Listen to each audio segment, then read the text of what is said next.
Hi, I'm here in Brisbane, Australia, and we're here as part of a fam trip with Down Under Answers. And I'm here with Oliver Philpott, who I guess I'll let you introduce yourself because you are with Brisbane Airport.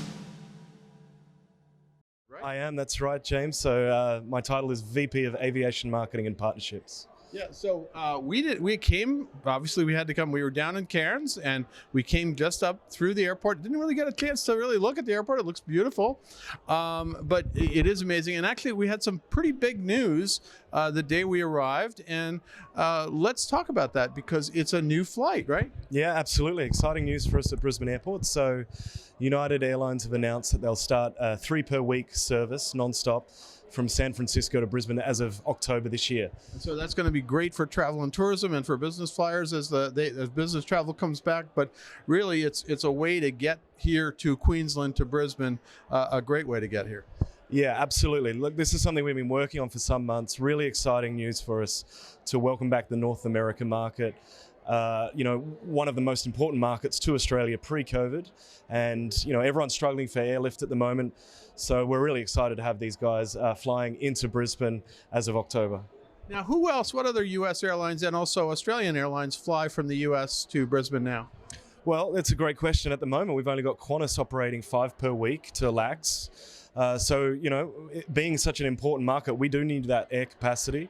And that's why this is such a critical announcement. Pre-COVID, we had Qantas and Virgin Australia, but this is actually the first time that we've had an American airline fly That's amazing. non-stop from SFO to Brisbane. There was some flights in the early 90s, but they weren't long, and this is a new era, really. Yeah, so no U.S. airlines from LA, for example? No, nothing like that. Well, we have to get one there. Yeah, we're working on that as well. Right. Now, let's talk about the airport itself, the facilities. Now, during the COVID period, obviously you had less traffic, like everything else. You probably had a lot more domestic. But what did you do with the airport then? Did you do some renovations? What have you been done? Yeah, there's been a lot of work in the terminals, particularly the domestic. Obviously, for a period, things were quiet. We had very few passengers through the international terminal, of course. It's going to take some time to rebuild the international retail experience. But if anyone's connecting domestically through Brisbane, you'll see it's one of the most exciting airports in Australia. There's a lot of activity.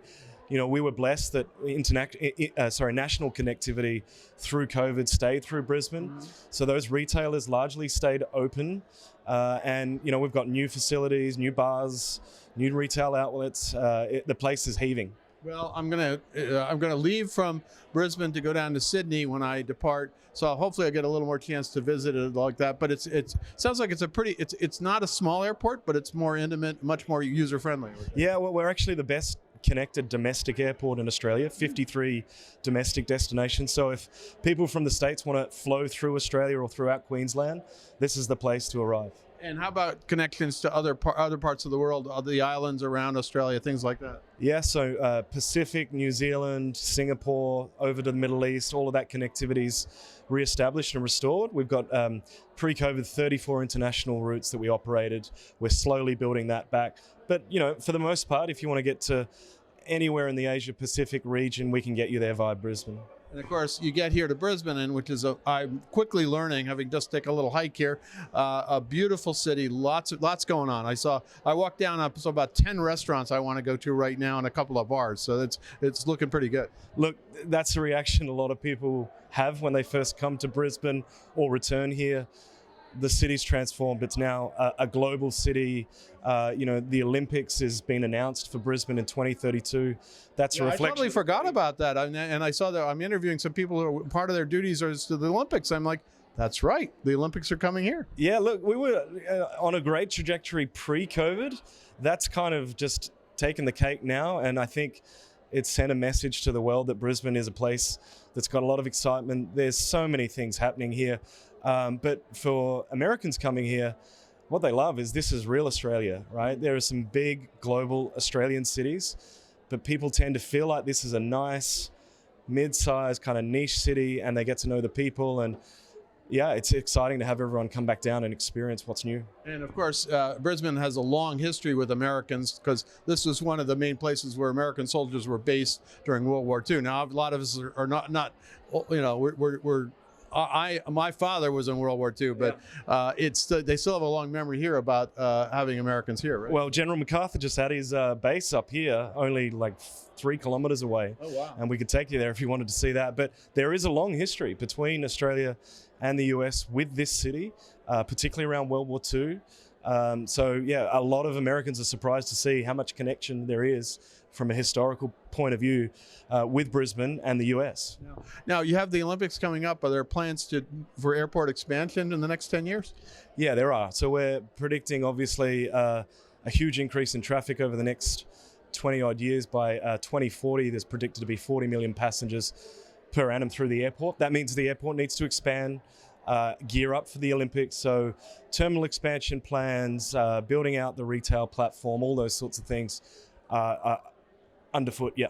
Absolutely. Now, you're what, the 3rd or 4th largest airport in Australia right now? 3rd largest airport. Wow, that's amazing. Because I've been in Sydney, I've been in Melbourne, so I was wondering if this was, or maybe I didn't think Perth was, but this is it, 3rd. Yeah. No, 24 million pax pre-COVID, so the 3rd largest Australian airport pre-COVID, and hopefully those numbers grow in the next few years. And hopefully you'll see some more air service from both U.S. airlines like United, and hopefully you'll get your L.A. service. I'm surprised that you don't have more, because it is. I mean, obviously, as you ramp up to the Olympics, I think you'll see a little more.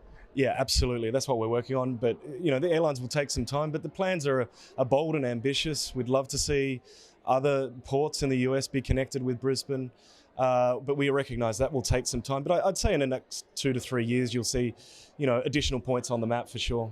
Now, anything else you want? We go out to about 100,000 travel advisors who are booking their clients into Australia as of now, because it's been open now. Yeah. As one of the reasons we're here is to kind of, be out there, and we're with several travel advisors, and we're going out. We were in Cairns, now we're in Brisbane, really Queensland. And so we're trying to get our arms around what it's like to be a destination. But anything else you want to tell them and our advisors out there?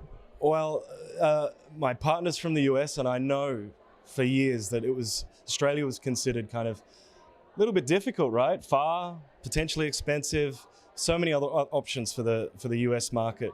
But it seems to me that now people are dreaming a little bit bigger about their holiday, maybe going a little further. Yeah. So now's the time, right? If you've not been to Australia, you got to make this a trip that's on your list. If you have been to Australia, 3 years is a long time where people haven't traveled. There's so many new products, new experiences, and we're a friendly bunch, right? We speak the same language, and sort of. We probably drink the same wine. Well, you can see we're not in the airport right now, by the way. We're in the City Winery, which is a wonderful winery right by the river, right by your main Story Bridge, which is all lit up. So it's beautiful. Yeah, a lot of familiarities between, lots of cities in the States and Brisbane and other cities in Australia.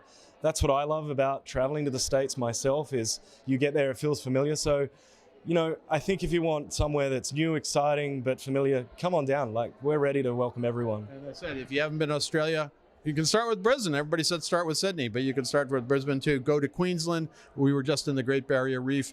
And as of October, you can do it via San Francisco direct to Brisbane on United Airlines, which was the big news. Philip, thank you so much for taking the time. We have a little drinking to do here, so we're gonna have a drink. You see, you are in Australia. That's kind of what it happens there. Again, thank you so much. No problems. Thanks for having me. I'm James Schillinglaw, and this is Insider Travel Report.